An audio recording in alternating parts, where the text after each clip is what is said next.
पहले तो अभी टॉपिक चेंज कर दिया, ठीक है। पहले 2-4 बेसिक चीज़ें बताते। जब गुरु महाराज जी सामने हैं आपका, सबसे पहला विनय ये है कि हम जब आप अपना धर्म आयुष्य का समय यहाँ निकाल के आए, तो अपने मन को तो पहले एकाग्र रखो, इधर उधर क्यों डाइवर्ट करते हो। अपने टाइम का यूटिलाइज करना चाहिए, पहला विनय तो ये है ना। जब हम कोई नहीं हीरे के पास बैठे हैं और आप सामान्य व्यक्ति को अपना टाइम दे रहे हो, तो क्या क्या है ये आपका।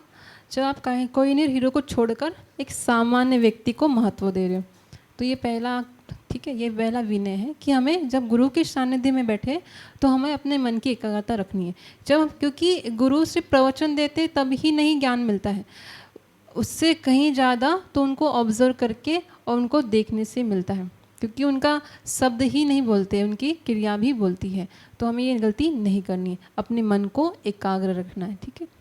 और दूसरी बात, विनय की बात करें तो जैसे हम गुरुदेव के समक्ष आते हैं, तो जब हम लोग, मैंने कई बार देखा है मंदिर में प्रवेश करते आचार्य श्री भी आ जाते, कोई खड़ा ही नहीं होता। ये हमारा सबसे पहला विनय है। हमारा जैन धर्म की शुरुआत कहाँ से होती है? नमो से शुरू होती है। नमो का अर्थ क्या है? नमन। जब तक नमन नहीं होगा तो फिर वो हमारे अंदर धर्म भी नहीं आएगा। जब तक शुरुआत का पहला शब्द ये नमोकार पहले मिलता है, जैसे ही पैदा होते हैं हमको सबसे पहले क्या मिलता है? नमो। अर्यंतानम भी बाद में मिलता है, सबसे पहला वर्ड मिलता है नमो। तो हमारा जैन धर्म की शुरुआत ही नमो से है। और हम विनय नहीं होगा तो कैसे आगे बढ़ेगी गाड़ी हमारी। तो पहली स्टेप ही है नमन की, तो हमें याद रखना है। दूसरी बात, जैसे ही मंदिर में आते हैं या कभी भी आपके घर में भी बड़े आए या कोई भी आए, तो आपको खड़े होकर उन्हें सम्मान देना है, यथायोग्य उन्हें सम्मान देना है, ठीक है। और तीसरी बात विनय की करें, जब भी विहार में हम चल रहे हैं तो हमेशा हमेशा गुरुदेव के पीछे चलना है, ठीक है, आगे नहीं चलना है।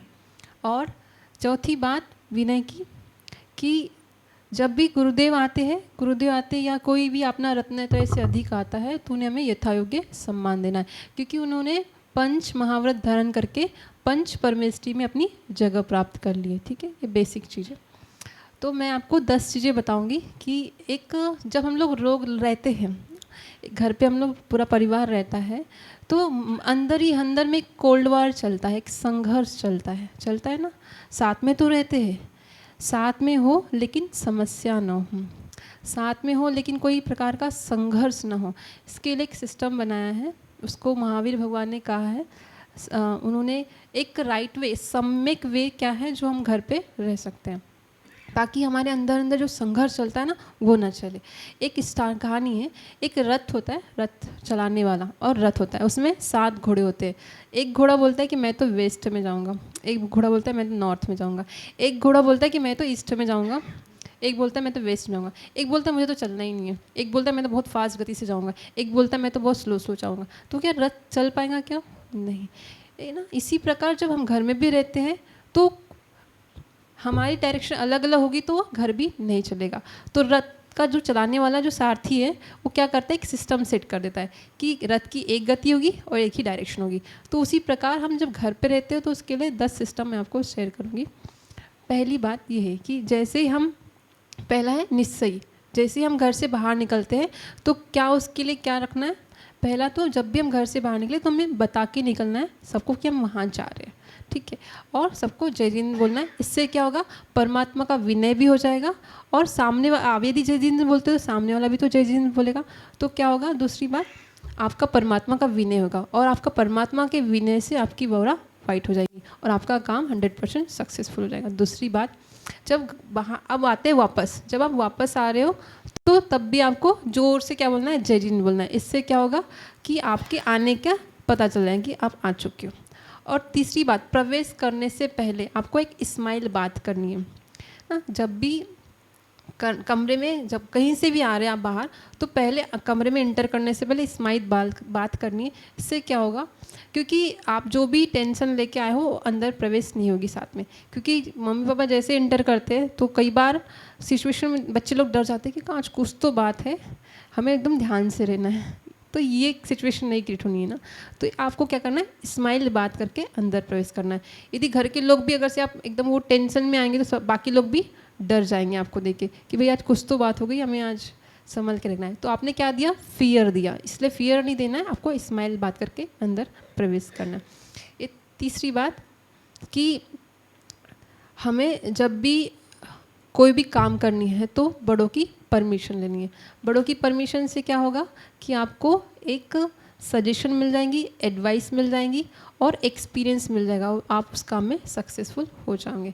और इसका फ़ायदा क्या होगा, आप कभी भी घर में रॉन्ग डिसीजन नहीं लेंगे, क्योंकि हम जब बड़ों की परमिशन नहीं लेते तो हमेशा गलत डिसीजन ले लेते हैं।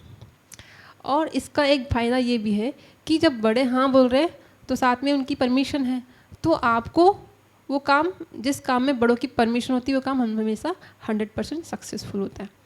और दूसरी बात, ये तो हो गई हाँ बोल दिया। अब प्रॉब्लम तो ना बोलने में, हाँ, हर बार हर काम को तो हाँ नहीं बोलते हैं, ना बोलेंगे भी।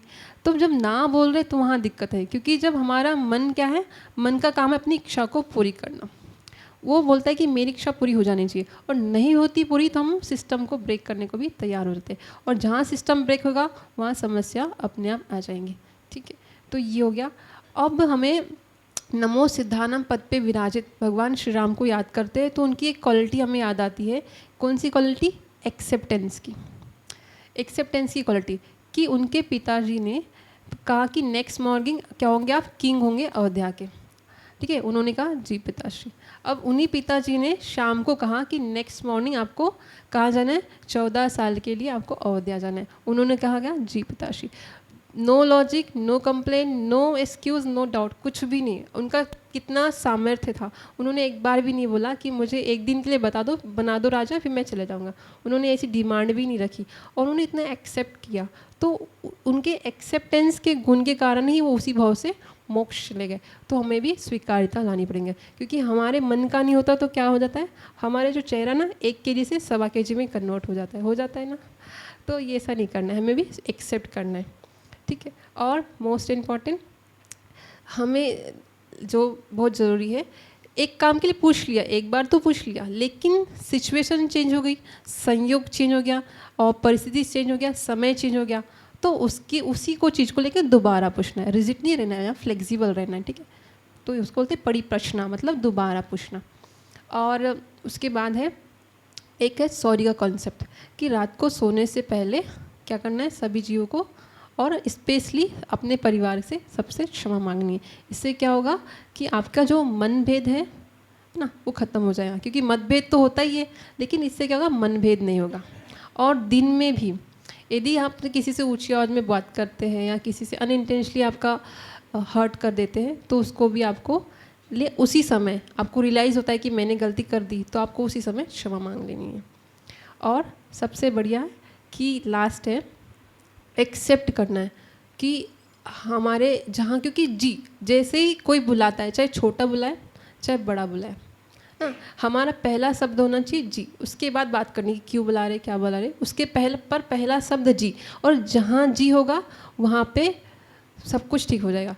क्योंकि हम देखते गुरुदेव भी कुछ बोलते तो हाँ हमारा सब हो जाएगा, ऐसा नहीं बोलना है, जी बोलना है, उसके बाद आगे बातचीत करनी है। ठीक है, तो जहाँ जी होगा, गुरुदेव मतलब जी के पास भी जी, और छोटा हो चाहे बड़ा हो पहला शब्द होना चाहिए जी, उसके बाद फिर हमें आगे की सेंटेंस स्टार्ट करनी है।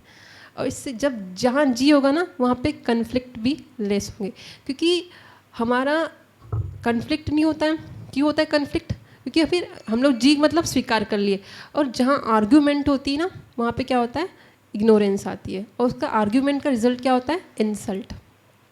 तो आर्ग्यूमेंट नहीं होंगी तो इंसल्ट भी नहीं होंगी और आपको इग्नोरेंस भी नहीं मिलेंगी।